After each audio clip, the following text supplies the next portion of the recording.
नमस्कार, आप देख रहे हैं एसपीएन 9 न्यूज और मैं हूं आपके साथ मनीष कुमार सैनी। महाराष्ट्र में सीएम चेहरे को लेकर अभी तक पेच फंसता हुआ नजर आ रहा है। महाराष्ट्र में महायुति की जीत के बाद भी सीएम चेहरे को लेकर सस्पेंस लगातार बरकरार है और नई सरकार का गठन नहीं हुआ है। इस बीच शिवसेना यूवीटी नेता उद्धव ठाकरे ने तंज कस दिया।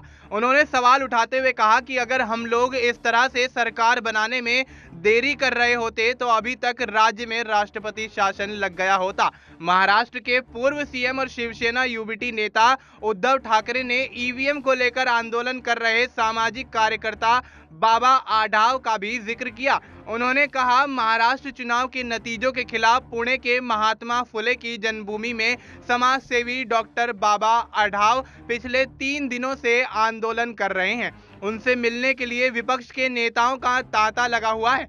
उन्होंने आगे कहा, महाराष्ट्र चुनाव में धांधली होने का डॉक्टर बाबा आढाव का आरोप है।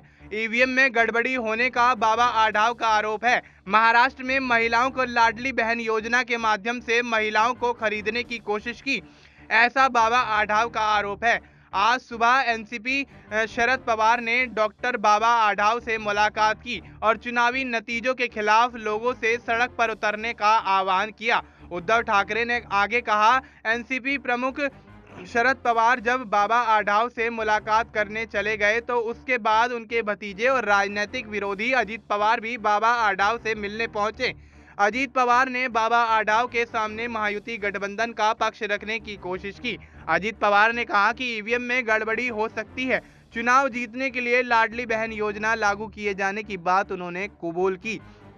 अब ऐसे में देखा जा रहा है, महाराष्ट्र में जब से विधानसभा चुनाव के परिणाम आए हैं और महायुति ने एक बार फिर से प्रचंड जीत हासिल करी है, तब से कहीं ना कहीं महाराष्ट्र में सीएम चेहरे को लेकर पेच लगातार फंसता हुआ नजर आ रहा है और लगभग 8 से 9 दिन के बावजूद अब तक महाराष्ट्र में सीएम चेहरे पर कोई भी उचित फैसला नहीं आया है। लेकिन देखा जा रहा है, जिस तरह से महायुति के अंदर सीएम चेहरे को लेकर शिवसेना और भारतीय जनता पार्टी के बीच सियासी खींचतान जारी है, तो वहीं विपक्ष कहीं ना कहीं इस बात को एक बड़ा मुद्दा बनाते हुए हमला लगातार करता हुआ नजर आ रहा है। अब देखना यही होगा कि महाराष्ट्र में सीएम चेहरे पर आखिर कब तक उचित फैसला आता हुआ दिखाई देता है। फिलहाल आपको इस मुद्दे पर क्या कुछ लगता है, आप अपनी राय हमें कमेंट करके बता सकते हैं। बाकी देश और दुनिया से जुड़ी तमाम जानकारी के लिए आप देखते रहिए एसपीएन 9 न्यूज।